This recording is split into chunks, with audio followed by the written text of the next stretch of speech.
Bonjour, je suis très heureuse aujourd'hui de vous retrouver pour une nouvelle petite vidéo. J'avais envie de nous interroger aujourd'hui sur notre relation aux séances de sport. Et cela avant d'aller moi-même faire une petite séance de marche tonifiante.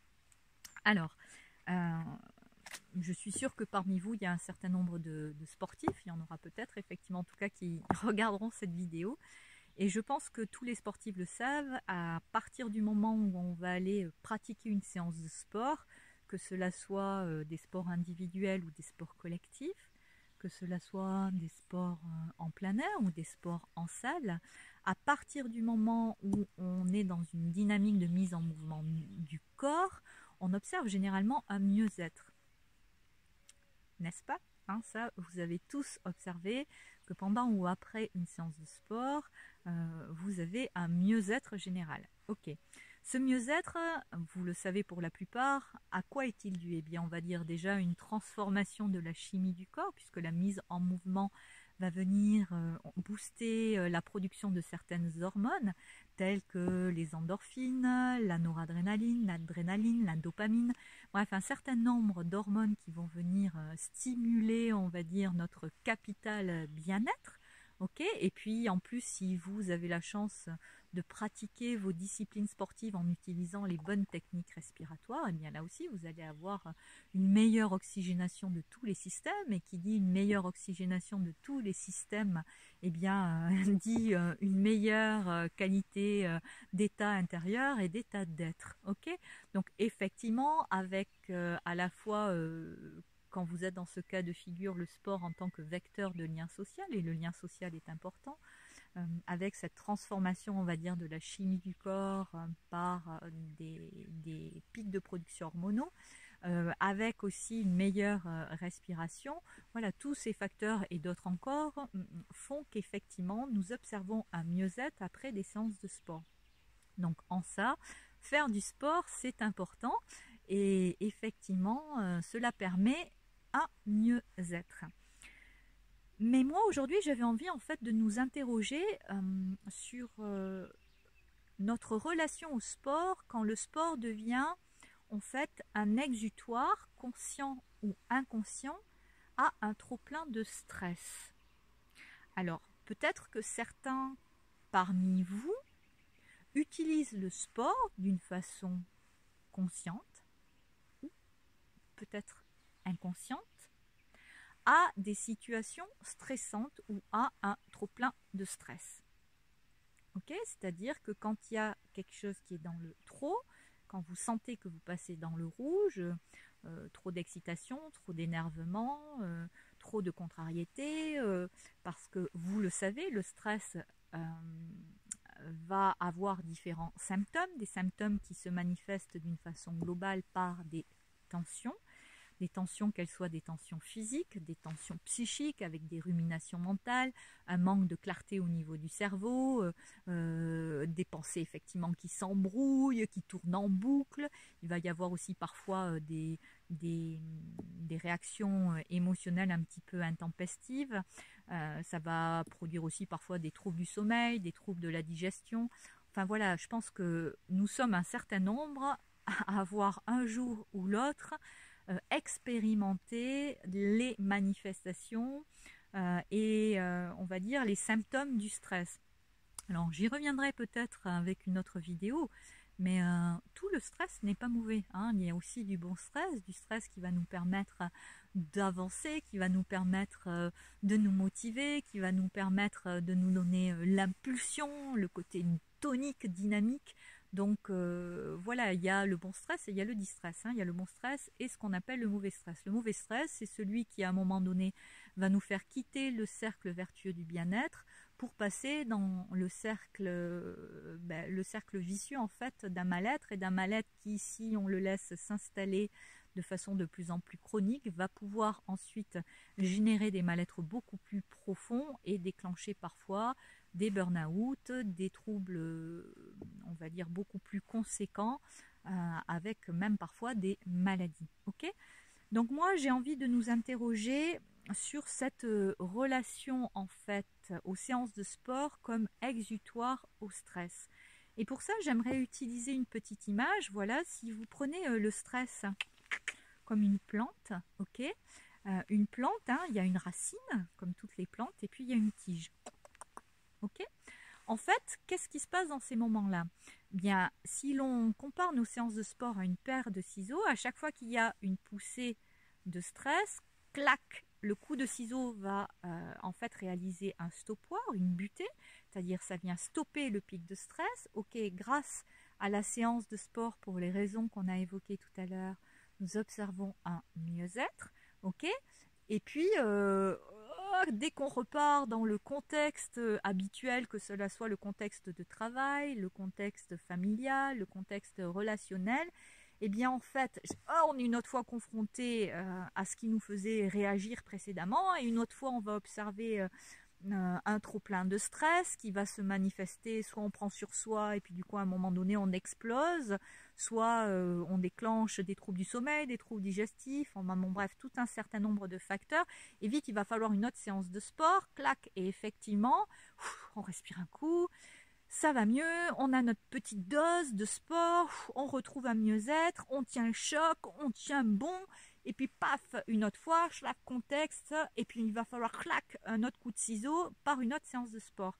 Ok, je pense qu'on est un certain nombre parmi nous à avoir expérimenté cette façon d'être en relation, on va dire, avec les séances de sport comme exutoire au stress. Alors, je ne sais pas vous, mais en tout cas, moi, de ce que j'ai observé dans mon propre chemin, dans ce que j'observe aussi avec les clients que j'accompagne, eh bien, au bout d'un moment, quand même, quand on est dans ce genre, on va dire, de système, on se rend compte que ça résout pas le problème. On va dire qu'on est de façon durable, en tout cas. On est dans du mieux-être provisoire, ok. Donc effectivement, je veux dire, on peut passer toute une vie de séance de sport à séance de sport. On aura tenu bon, hein, voilà, on aura tenu le cap.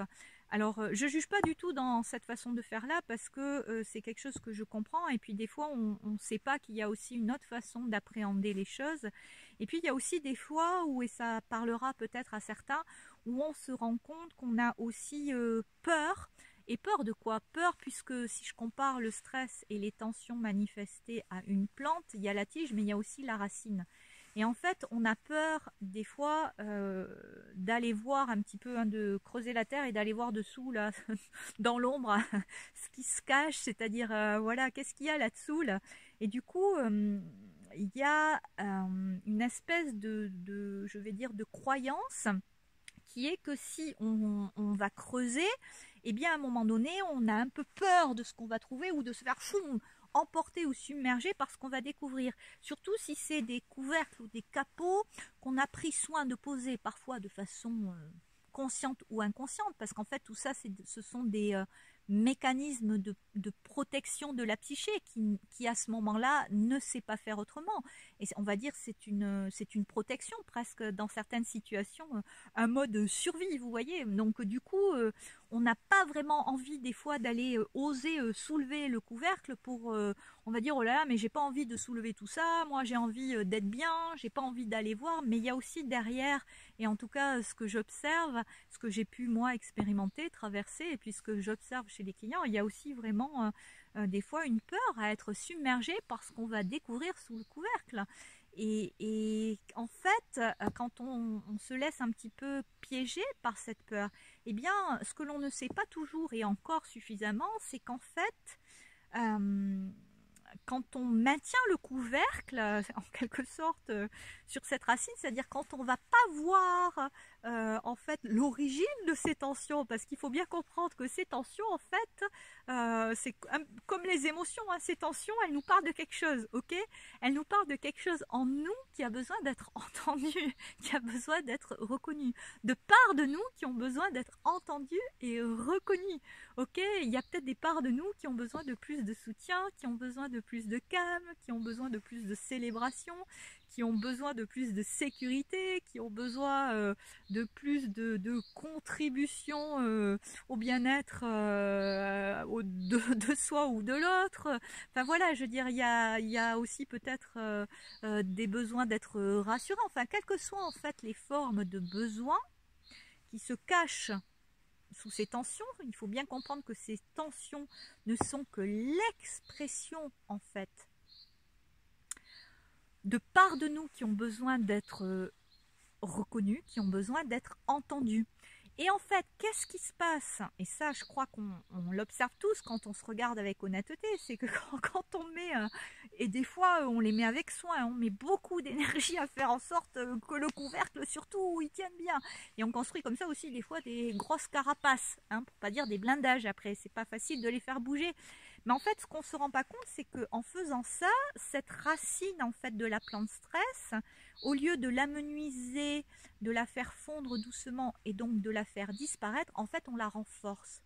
Et du coup, notre on va dire, plante stress, elle devient de plus en plus robuste, de plus en plus costaud. Vous voyez, du coup, la tige et les pics de stress, ils vont être de plus en plus efficaces, de plus en plus forts, de plus en plus performants, jusqu'à parfois malheureusement nous faire plonger dans des situations voilà, qui sont là pour le moins vraiment inconfortables. Je veux dire, j'ai moi aussi traversé un burn-out, je pense qu'on est un certain nombre à l'avoir fait. J'ai aussi traversé un certain nombre de situations stressante, et en fait la solution durable, pour parler de mieux-être temporaire ou de bien-être durable, je crois qu'à un moment donné, moi j'ai eu à choisir, et je laisse aussi toujours le choix à mes clients, mais je crois qu'effectivement c'est intéressant d'être positionné avec clarté.